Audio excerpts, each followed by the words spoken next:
नमस्कार दोस्तों, मेरा नाम राजेश बब्बरा और मेरे सहयोगी एस्ट्रो कुलवंत जी, हम दोनों मिलकर ये चैनल रन करते हैं। आज मैं आपको बताने जा रहा हूँ रिलेशनशिप्स के बारे में।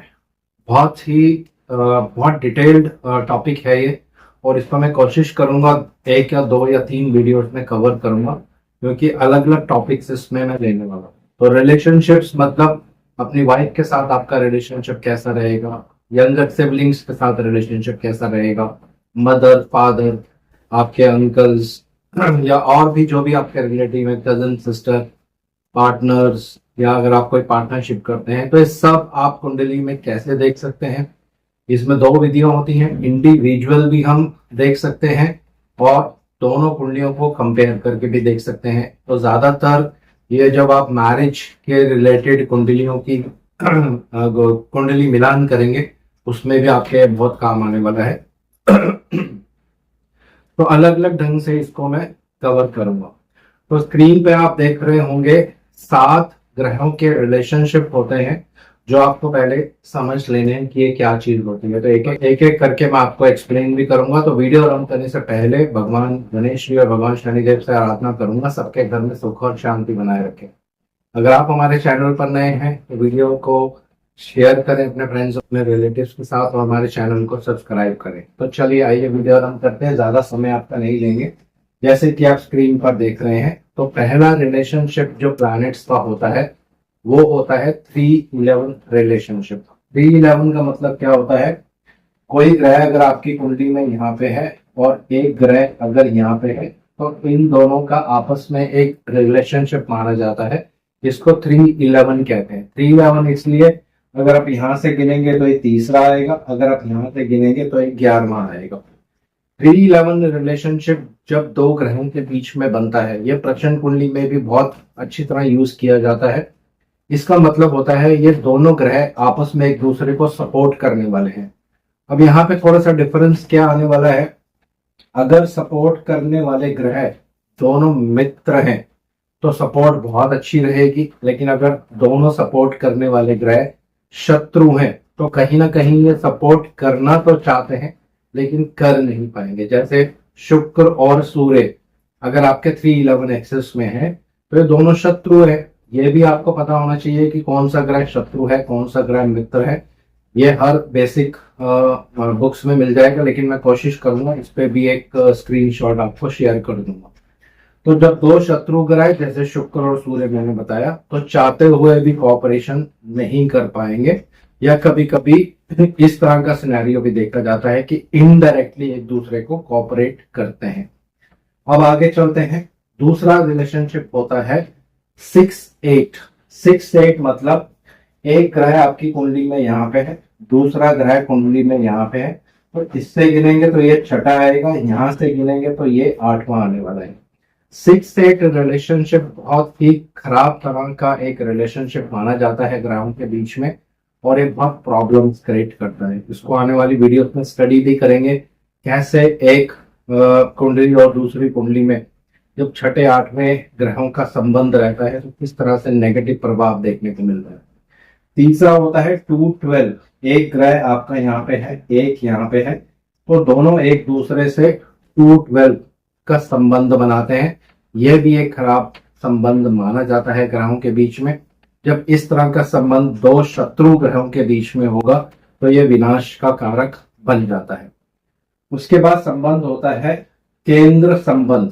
केंद्र मतलब कोई भी ग्रह जब एक दूसरे से 4-10 एक्सिस में रहता है, उदाहरण के लिए एक ग्रह यहाँ हो और दूसरा ग्रह यहाँ हो, तो यहां से गिनेंगे 1 2 3 4, अपने से 4th हाउस में आ गया, यहां से गिनेंगे तो 10th हाउस में आ गया। इसको 4-10 एक्सिस संबंध कहा जाता है।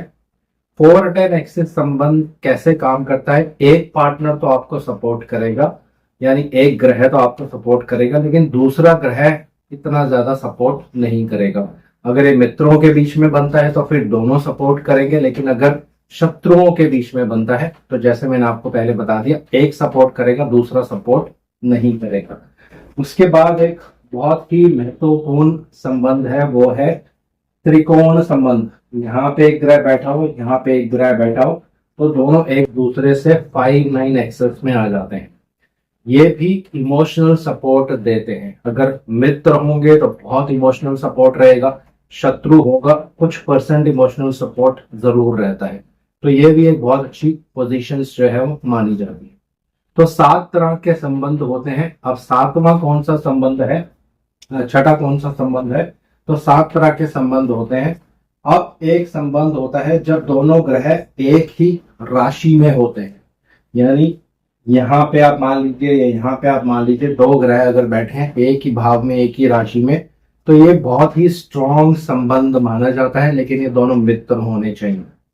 उसके बाद एक और संबंध होता है आमने सामने। कोई ग्रह एक दूसरे के आमने सामने होते हैं तो ये बहुत स्ट्रॉन्ग संबंध माना जाता है। ये दोनों एक दूसरे को गाइड करते हैं, सपोर्ट करते हैं दोस्तों। तो इस तरह से 7 तरह के संबंध होते हैं ग्रहों के बीच में, ये आपको नोट कर लेना है। एक एक करके मैं दोबारा से रिपीट कर लेता हूं। पहला संबंध होता है एक ही राशि में हो। दूसरा संबंध होता है एक दूसरे के सामने एक दूसरे के सामने हो। तीसरा संबंध होता है 3-11 एक्सेस हो। चौथा संबंध होता है 2-12 एक्सेस हो। पांचवा संबंध होता है एक दूसरे के त्रिकोण में हो। छठा संबंध होता है एक दूसरे से 6-8 एक्सेस में है। और 7वां संबंध होता है एक दूसरे से 4-10 एक्सेस में है।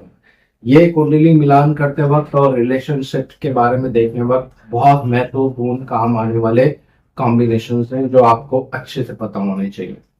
चलिए अब आगे चलते हैं कि इनको यूज कैसे करेंगे। यूज करने के बहुत से तरीके होते हैं, बहुत सिस्टम्स दिए गए हैं, बीपीएचएस में भी बहुत सिस्टम्स दिए गए हैं, लेकिन मैंने शॉर्ट करके आपको सिंपल वे में आपको बताने जा रहा हूं। तो पहले हम इस वीडियो में चर्चा करेंगे 2 कुंडलियों के बारे में, बेसिक चीजें। कुंडलियां बाद में लेंगे, फिर आपको और डिटेल्स में बताऊंगा कि किस तरह से मैच मेकिंग में इस चीज को यूज किया जाता है। तो चलिए, पहले 3 चीजें बहुत महत्वपूर्ण होती हैं। लग्न, हर कुंडली का लग्न, लग्नेश, चंद्र और सूर्य, शुक्र और बुध, ये मेन ग्रह हैं। इनकी आपको जरूर कुंडली मिलान में पोजीशंस एक दूसरे से देखनी चाहिए। मंगल भी देख सकते हैं क्योंकि मंगल एनर्जी का कारक है। शनि भी देख सकते हैं, शनि प्रोफेशन का कारक है। तो जब आप टेक्निक सीख जाएंगे तो फिर आपको कोई प्रॉब्लम आने वाला नहीं। तो पहला, लगन। लगन में जो राशि लिखी रहती है ये फिजिकल चीज को इंडिकेट करती है, यानी एक कपल में, यानी हस्बैंड वाइफ में या बॉयफ्रेंड गर्लफ्रेंड में फिजिकल इंटीमेसी कैसी है, दोनों का फिजिकल रिलेशनशिप कैसा है, ये लगन बताता है। तो इसको अब एनालाइज कैसे करना है, एक ही उदाहरण लेंगे सिंपल, ताकि आपको टेक्निक समझ आ जाए। मान लीजिए लड़के की कुंडली में लगन में 12 नंबर राशि लिखी है, ये मेल चार्ट है, ये फीमेल एक तरह से मैंने लिया है, और लड़की की कुंडली में 5 नंबर है। अब सिंपल रिलेशनशिप्स को देखने के लिए मेथड क्या आपको यूज करना है, बहुत ही अच्छा मेथड है और बहुत सी नई चीजें आपको यहाँ पे सीखने को मिलेंगी अगर आप हमारे साथ जुड़े रहेंगे। आपको क्या करना है, जैसे लड़के की कुंडली में जो भी लगन में राशि होगी, ये लगन होता है, आपको लड़की की कुंडली में देखना है कौन सी राशि है और उसको यहाँ पे लिख लेना है, यानी देख लेना है कि ये 5 नंबर राशि लड़के की कुंडली में कहाँ पे आएगी। तो 1 2 3 4 5 यहाँ लिख लेते हैं 5। और सेम लड़के की कुंडली में जो लगन में राशि होगी वो आपको लड़की की कुंडली में देखना है कहाँ पे आएगी, 6 7 8 9 10 11 12। अब सेकंड स्टेप में आपको क्या करना है, इन दोनों के बीच में रिलेशनशिप देखना है किस तरह का बन रहा है। जो संबंध मैंने आपको पहले बताया था वो आपको देखना है। तो यहां से हम काउंट करेंगे 1 2 3 4 5 6, यानी लड़के की कुंडली में जो लगन की राशि है वो 12 नंबर है, लड़की की कुंडली में 5 नंबर है। दोनों का फिजिकल रिलेशन या किस तरह का दोनों का फिजिकल रिलेशन कैसा होगा, तो एक यहां से छठे भाव में आ रहा है, यहां से आप गिनेंगे तो अष्टम भाव में आ रहा है।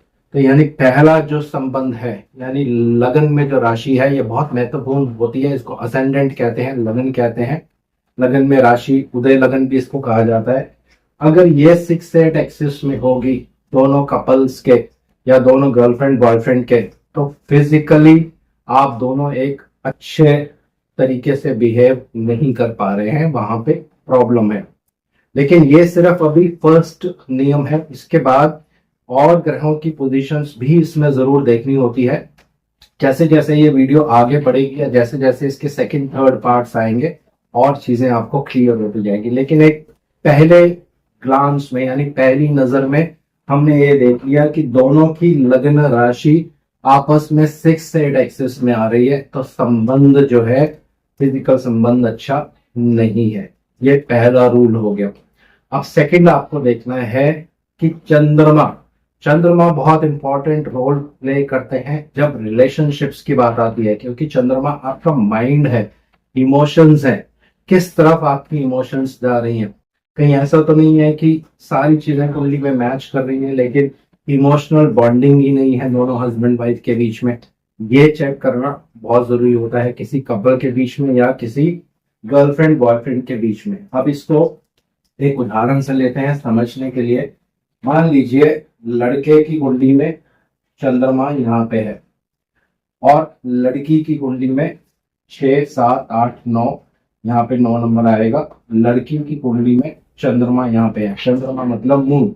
अब हमें क्या करना है, लड़के की कुंडली का चंद्रमा आपको देखना है, लड़की की कुंडली का चंद्रमा आपको लेना है, दोनों को सुपर इम्पोज करना है। तो पहले लड़के की कुंडली में देखते हैं कि लड़की की कुंडली में जो चंद्रमा 9 नंबर में है ये इनके चंद्रमा से कहाँ पे आ रहा है। तो यहाँ से आप गिनेंगे 1 2 3 4 5 6 7 8 9, 9 नंबर साइन यहाँ पे आएगा 10 11 12 और लड़की का चंद्रमा यहाँ पे है। तो इनका जो संबंध बनेगा ये 5 9 का संबंध बन रहा है, यानी इमोशनल सपोर्ट दोनों के बीच में अच्छी है। ये अभी लड़के की कुंडली से हमने देख लिया। अब लड़की की कुंडली से देखते हैं। तो लड़की की कुंडली में आपको लड़के का चंद्रमा लिखना है, कहाँ पे है, तो ये यहाँ पे आएगा और यहाँ पे ये। तो यहाँ से भी आप देखेंगे तो 5 9 का ही संबंध बन रहा है। तो चंद्र कुंडली से या चंद्रमा से ही सीधा गिनती कर सकते हैं, दोनों की इमोशनल बॉन्डिंग अच्छी दिख रही है यहाँ पे। तो पहली चीज हमारे पास नेगेटिव आ गई थी लेकिन सेकंड पॉजिटिव आ गई है। इसके बाद एक बहुत महत्वपूर्ण ग्रह है, वो है शुक्रदेव।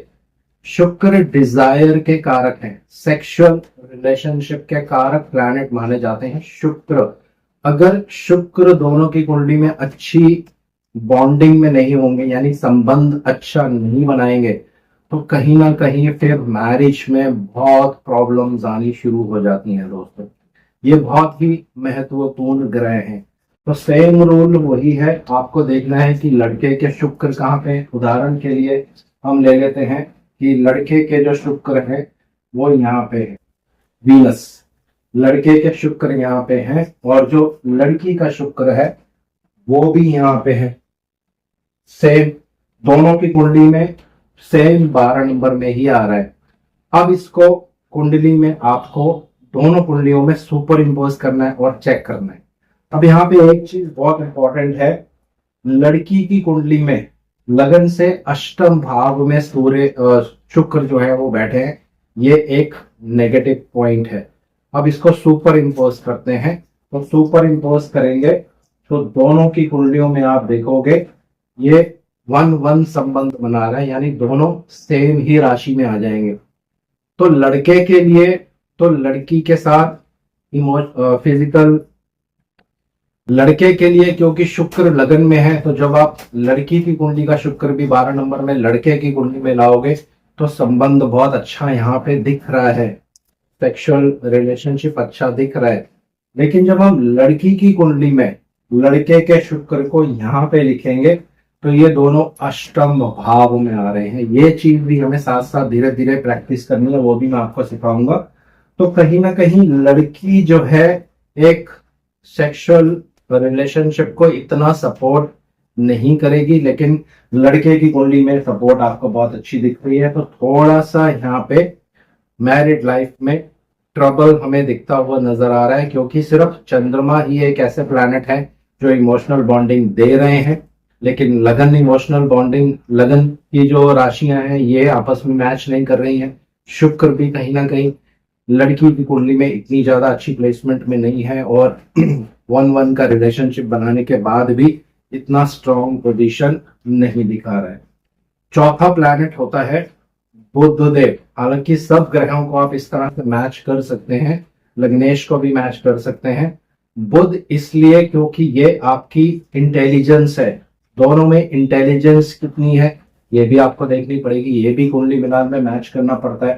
तो रूल फिर से वही है, अगर बुधदेव 6-8 एक्सिस में आ गए, 2-12 एक्सिस में आ गए दोनों की कुंडली में, तो फिर आपको वहां पे इंटेलेक्ट यानी इंटेलिजेंस में प्रॉब्लम दिखाई देगी।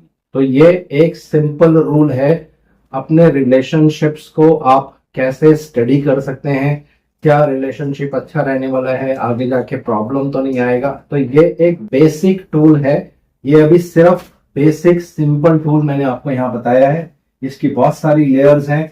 आने वाली वीडियोस में इस पे और भी अभी आगे चर्चा करेंगे।